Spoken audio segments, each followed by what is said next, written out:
ولو أننا نزلنا إليهم الملائكة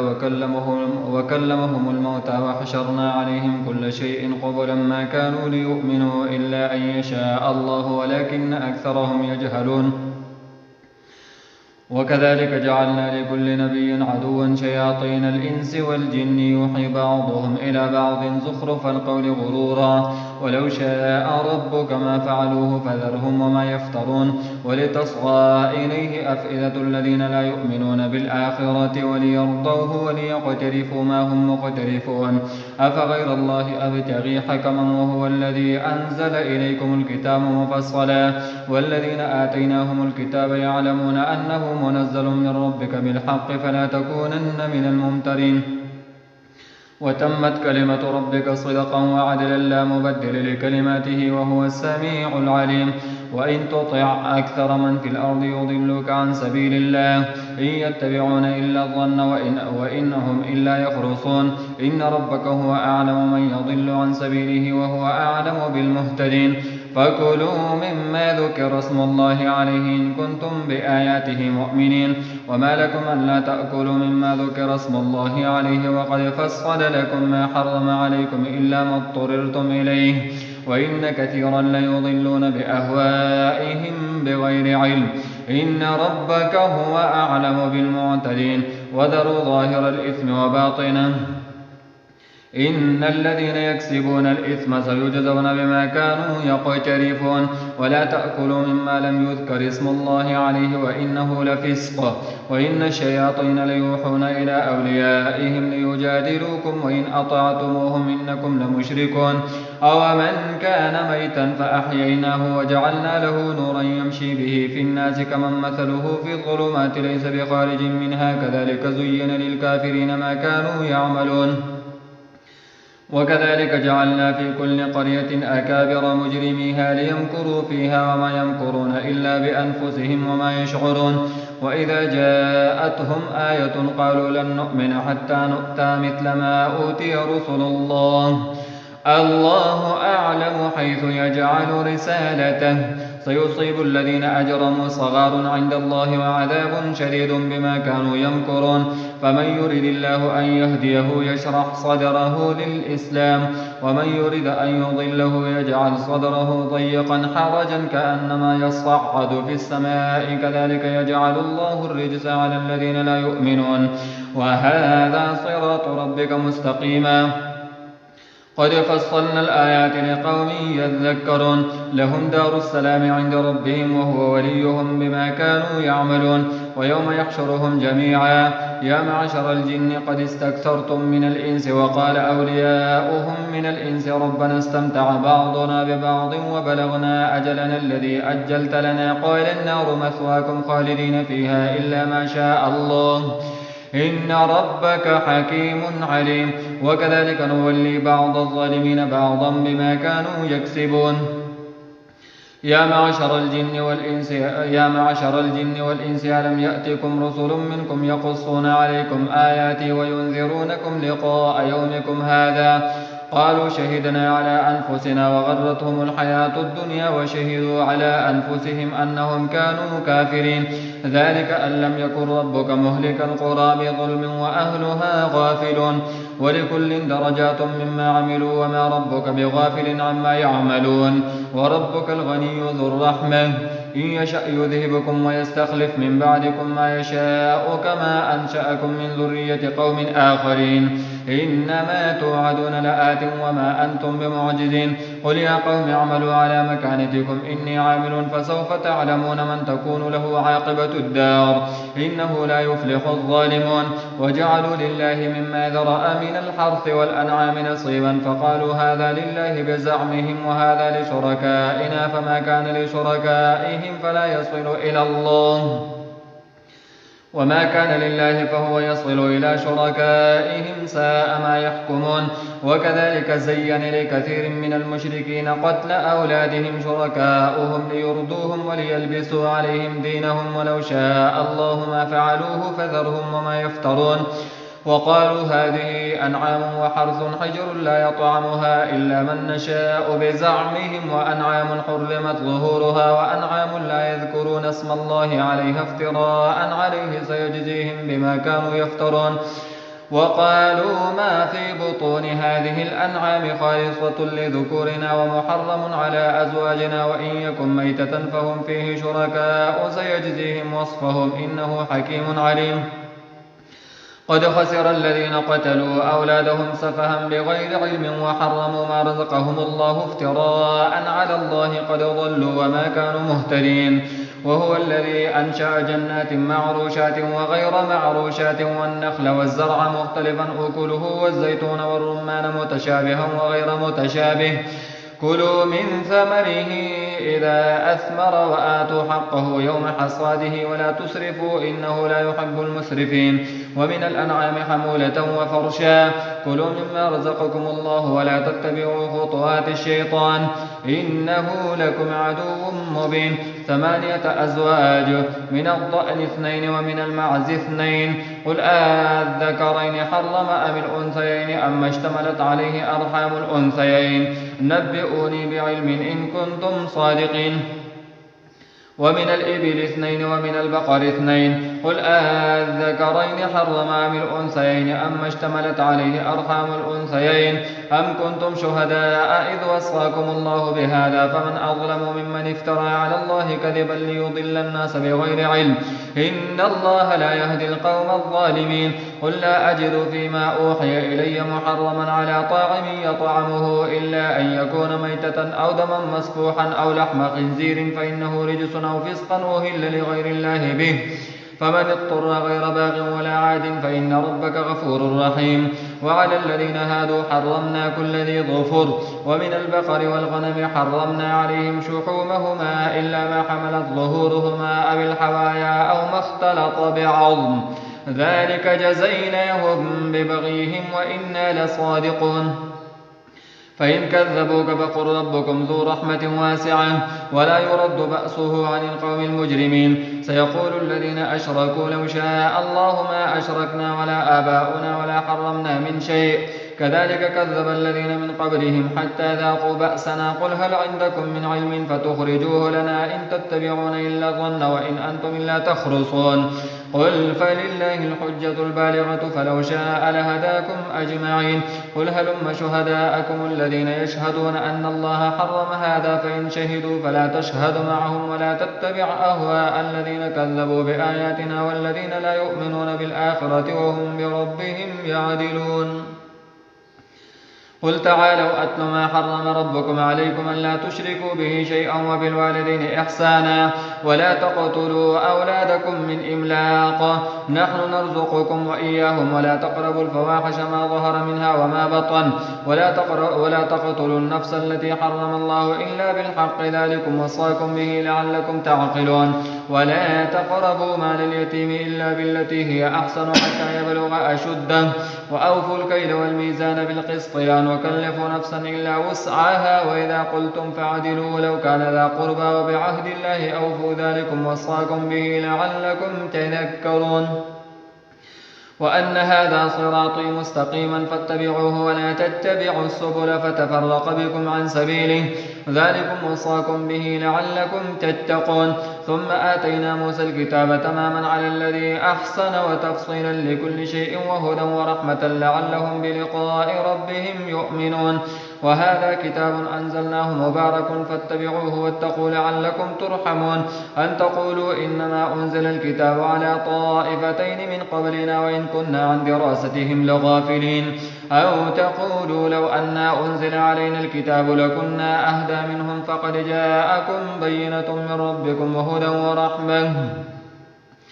فمن أظلم ممن كذب بآيات الله وصدف عنها. سنجزي الذين يصدفون عن آياتنا سوء العذاب بما كانوا يصدفون. هل ينظرون إلا أن تأتيهم الملائكة أو يأتي ربك أو يأتي بعض آيات ربك يوم يأتي بعض آيات ربك لا ينفع نفسا إيمانها لم تكن آمنت من قبل أو كسبت في إيمانها خيرا قل انتظروا إنا منتظرون. إن الذين فرقوا دينهم وكانوا شيعا لست منهم في شيء إنما أمرهم إلى الله ثم ينبئهم بما كانوا يفعلون من جاء بالحسنة فله 10 أمثالها ومن جاء بالسيئة فلا يجزى إلا مثلها وهم لا يظلمون قل إنني هداني ربي إلى صراط مستقيم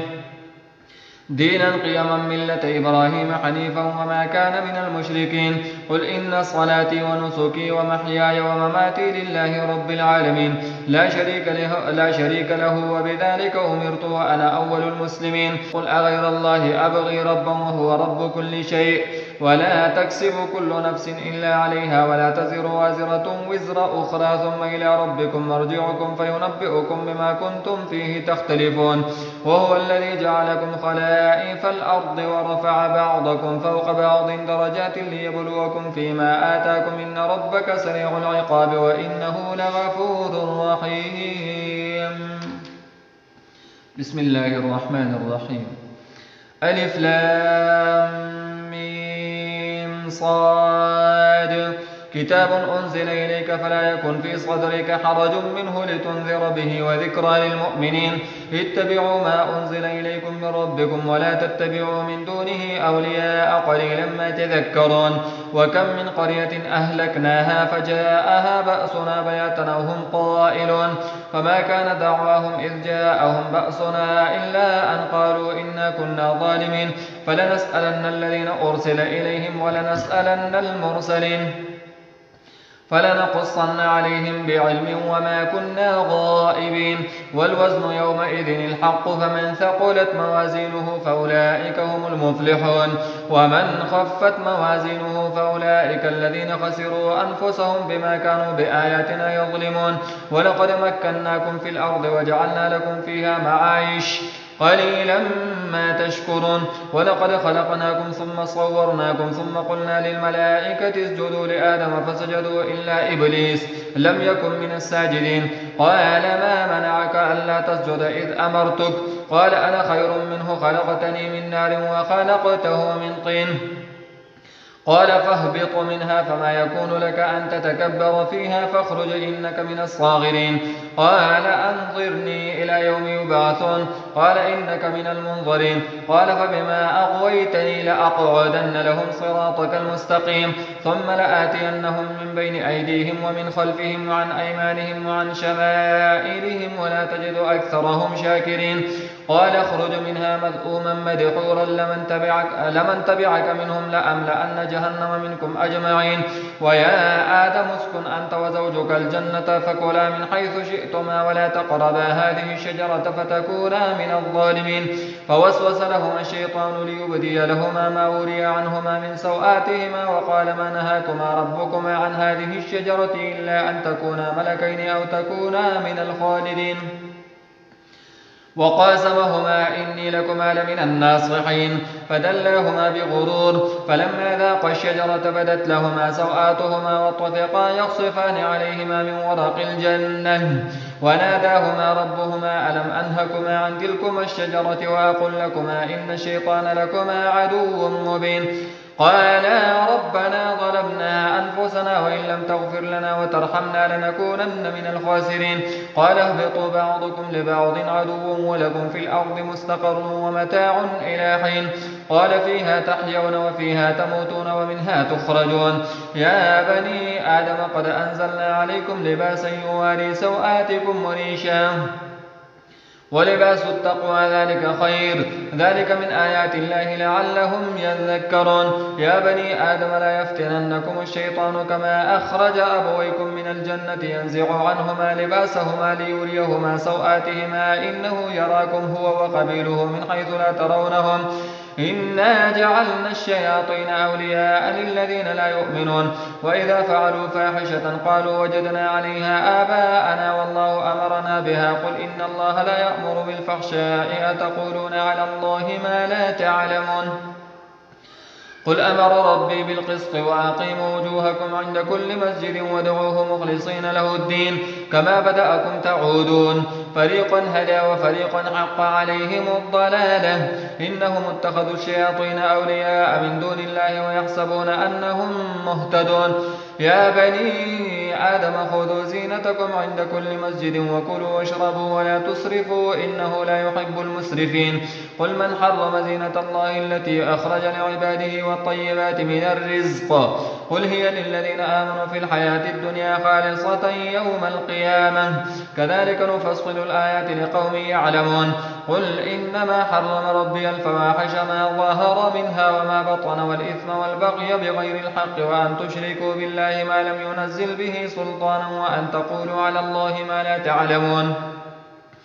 ولكل أمة أجل فإذا جاء أجلهم لا يستأخرون ساعة ولا يستقدمون يا بني آدم إما يأتينكم رسل منكم يقصون عليكم آياتي فمن اتقى وأصلح فلا خوف عليهم ولا هم يحزنون والذين كذبوا بآياتنا واستكبروا عنها أولئك أصحاب النار هم فيها خالدون فمن أظلم ممن افترى على الله كذبا أو كذب بآياته أولئك ينالهم نصيبهم من الكتاب حتى إذا جاءتهم رسلنا يتوفونهم قالوا أينما كنتم تدعون من دون الله قالوا ضلوا عنا وشهدوا على أنفسهم أنهم كانوا كافرين قال ادخلوا في قد خلت من قبلكم من الجن والإنس في النار كلما دخلت أمة لعنت أختها حتى إذا اداركوا فيها جميعا قالت أخراهم لأولاهم ربنا هؤلاء أضلونا فآتهم عذابا ضعفا من النار قال لكل ضعف ولكن لا تعلمون وقالت أولاهم لأخراهم فما كان لكم علينا من فضل فذوقوا العذاب بما كنتم تكسبون إن الذين كذبوا بآياتنا واستكبروا عنها لا تفتح لهم أبواب السماء ولا يدخلون الجنة حتى يلج الجمل في سم الخياط وكذلك نجزي المجرمين لهم من جهنم مهاد ومن فوقهم غواش وكذلك نجزي الظالمين والذين آمنوا وعملوا الصالحات لا نكلف نفسا إلا وسعها أولئك أصحاب الجنة هم فيها خالدون ونزعنا ما في صدورهم من غل تجري من تحتهم الأنهار وقالوا الحمد لله الذي هدانا لهذا وما كنا لنهتدي لولا أن هدانا الله لقد جاءت رسل ربنا بالحق ونودوا أن تلكم الجنة أورثتموها بما كنتم تعملون ونادى أصحاب الجنة أصحاب النار أن قد وجدنا ما وعدنا ربنا حقا فهل وجدتم ما وعد ربكم حقا قالوا نعم فأذن مؤذن بينهم اللعنة الله على الظالمين الذين يصدون عن سبيل الله ويبغونها عوجا وهم بالآخرة كافرون وبينهما حجاب وعلى الأعراف رجال يعرفون كلا بسيماهم ونادوا أصحاب الجنة أن سلام عليكم لم يدخلوها وهم يطمعون وإذا صرفت أبصارهم تلقاء أصحاب النار قالوا ربنا لا تجعلنا مع القوم الظالمين ونادى أصحاب الأعراف رجالا يعرفونهم بسيماهم قالوا ما أغنى عنكم جمعكم وما كنتم تستكبرون أهؤلاء الذين أقسمتم لا ينالهم الله برحمة ادخلوا الجنة لا خوف عليكم ولا أنتم تحزنون ونادى أصحاب النار أصحاب الجنة أن أفيضوا علينا من الماء أو مما رزقكم الله قالوا إن الله حرمهما على الكافرين الذين اتخذوا دينهم لهوا ولعبا وغرتهم الحياة الدنيا فاليوم ننساهم كما نسوا لقاء يومهم هذا وما كانوا بآياتنا يجحدون ولقد جئناهم بكتاب فصلناه على علم هدى ورحمة لقوم يؤمنون هل ينظرون إلا تأويله يوم يأتي تأويله يقول الذين نسوه من قبل قد جاءت رسل ربنا بالحق فهل لنا من شفعاء فيشفعوا لنا أو نرد فنعمل غير الذي كنا نعمل قد خسروا أنفسهم وضل عنهم ما كانوا يفترون إن ربكم الله الذي خلق السماوات والأرض في 6 أيام ثم استوى على العرش يغشي الليل النهار يطلبه حثيثا والشمس والقمر والنجوم مسخرات بأمره ألا له الخلق والأمر تبارك الله رب العالمين